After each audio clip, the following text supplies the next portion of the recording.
Assalamualaikum warahmatullahi wabarakatuh. Bismillahirrahmanirrahim. Alhamdulillahirabbil alamin. Assalatu wassalamu ala asrofil anbiya'i wal mursalin sayyidina wa maulana Muhammadin wa ala alihi washabihi ajma'in. Amma ba'd. Qala rabbi israhli sadri wa yassirli amri wahlul 'uqdatam min lisani yafqahu qawli. Rabbi zidni ilma warzuqni fahma. Amin. Alhamdulillah adik-adik, kita ucapkan syukur karena pada hari ini kita masih bisa belajar bersama, masih diberi iman dan Islam, sehat walafiat, walaupun sekarang tidak bisa berkumpul secara langsung. Baik adik-adik, berjumpa lagi dengan saya Kak Putri dari TPA Risma Mindi dalam acara Ustazah Berkisah. Untuk temanya, Kak Putri akan memberikan sebuah kisah yang sedang viral saat baru-baru ini, yaitu tentang wabah virus corona. Tetapi temanya yang khusus Kak Putri kasih adalah kisah sahabat Rasulullah SAW dan wabah penyakit. Wabah penyakit apa? Yaitu terjadi ketika masa kekhalifahan Umar bin Khattab. Nah, kita ceritakan siapa itu Umar bin Khattab.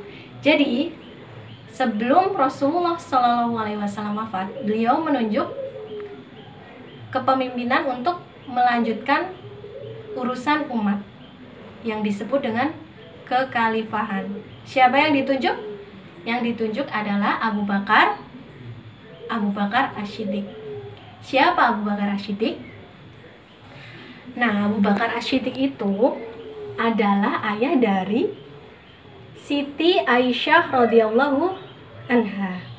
Siti Aisyah radhiyallahu anha adalah istri Rasulullah Muhammad sallallahu alaihi wasallam. Jadi, Abu Bakar As-Siddiq itu adalah ayah mertua dari Nabi Muhammad Rasulullah sallallahu alaihi wasallam.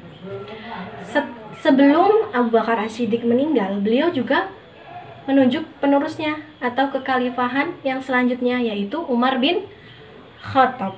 Umar bin Khattab itu termasuk as-sabiqun awalun, orang-orang yang pertama masuk Islam. Jadi suatu ketika pada tanggal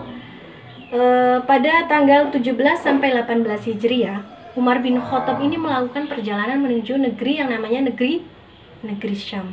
Nah, beliau sampai di negeri Syarah. Sebelum sampai ke negeri Syam, ternyata beliau mendapat kabar di negeri Syam tersebut ada wabah yang namanya wabah Taun Amwas. Kenapa disebut Taun Amwas? Siapa yang tahu? Ya, pintar. Jadi, adik-adik, Taun Amwas ini berasal dari kota Palestina, yaitu kota Amwas. Yang tepatnya itu terjadi di base camp-nya pasukan muslim saat itu.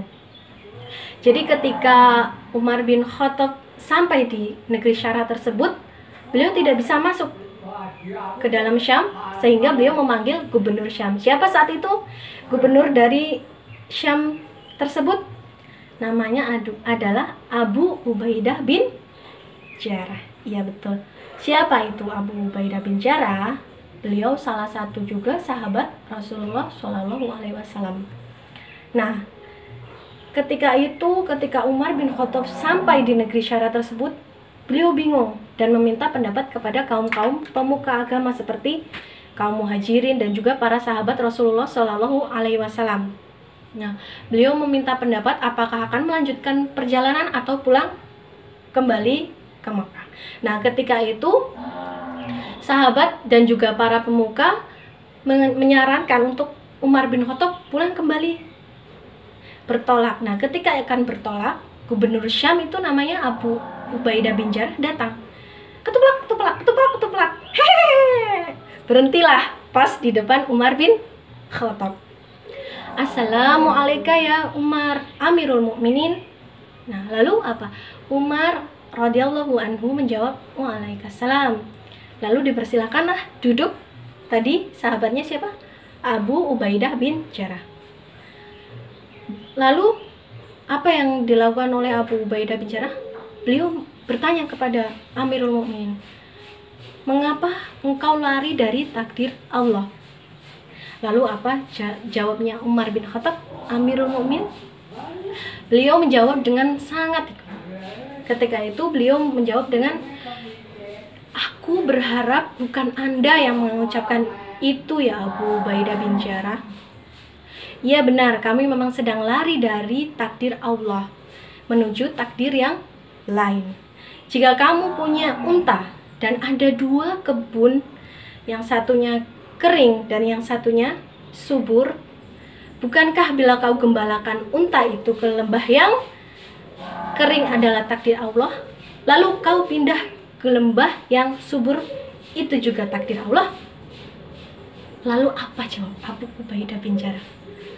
Apa adik-adik? Jawabnya adalah, iya benar Amirul Mukminin. Nah, ketika terjadi perdebatan itu, datanglah sahabat Rasulullah, namanya Abdurrahman bin Auf. Nah, Assalamualaikum ya Amirul Mukminin. Lalu Umar radhiyallahu anhu jawab, Waalaikumsalam ya Abdurrahman bin Auf. Lalu dipersilakan duduk. Ketika beliau membuka percakapannya dengan, ya Umar radhiyallahu anhu Amirul Mukminin, saya pernah mendengar bahwa Rasulullah Shallallahu alaihi wasallam bersabda tentang masalah ini, yaitu apa? Idza sami'tum bil ta'uni bi ardin fala tadkhuluha wa idza waqa'a bi ard wa antum biha fala takhruju minha. Artinya apa adik-adik? Jika kamu mendengar di suatu wilayah terjadi wabah, maka janganlah kalian memasukinya. Tetapi jika terjadi wabah di tempat kalian berada, maka jangan tinggalkan tempat itu. Hadis riwayat Muslim. Nah, jadi dari kesimpulan hadis tersebut, maka apa yang dilakukan Abdurrahman bin Auf tersebut itu menjadi penengah di antara Umar bin Khattab dan Abu Ubaidah bin Jarrah. Lalu apa yang dilakukan oleh Abu Ubaidah bin Jarrah? Beliau tetap istiqomah dan sabar di dalam wilayah tersebut di Syam dan tidak keluar Syam. Beliau di situ berjuang sambil menolong rakyatnya sampai beliau wafat ketika berada di Syam tersebut karena wabah tersebut. Tetapi Rasulullah SAW bersabda, at-ta'unu syahadatu likulli muslimin. Kematian karena wabah adalah syahid atau surga bagi yang meninggal karenanya bagi setiap muslim. Hadis riwayat Bukhari. Nah, dari situ kita bisa mengambil kesimpulan bahwa kita tidak boleh sombong jika melihat seseorang yang meninggal karena wabah virus yang terjadi saat ini. Dan kita juga sudah diberi cara-caranya untuk mencegah wabah tersebut. Contohnya dengan memakai masker, terus cuci tangan, cuci muka, jaga kebersihan. Nah, lalu ada juga social distancing atau jaga jarak aman. Kalau bahasanya Kak Putri itu OTJ, ojo terlalu cedak. Kalau udah terlalu sayang nanti sakit, gitu ya adik-adik. Iya, jadi kalau dalam Muslim Islam sendiri sudah mengajari kita untuk kebersihan. Contohnya dalam satu hari kita sudah melakukan yang namanya wudhu. Nah, wudhu itu kita lakukan untuk bersuci dari hadas kecil. Sekian dari kisah yang Kak Putri sampaikan. Apabila ada kebaikan dari ucapan Kak Putri dan perilaku Kak Putri itu datangnya dari Allah, dan apabila ada kesalahan itu dari Kak Putri, dan semoga Allah mau mengampuni dosa-dosa Kak Putri. Wallahu muwafiq illa aqwamit thoriq. Wassalamualaikum warahmatullahi wabarakatuh.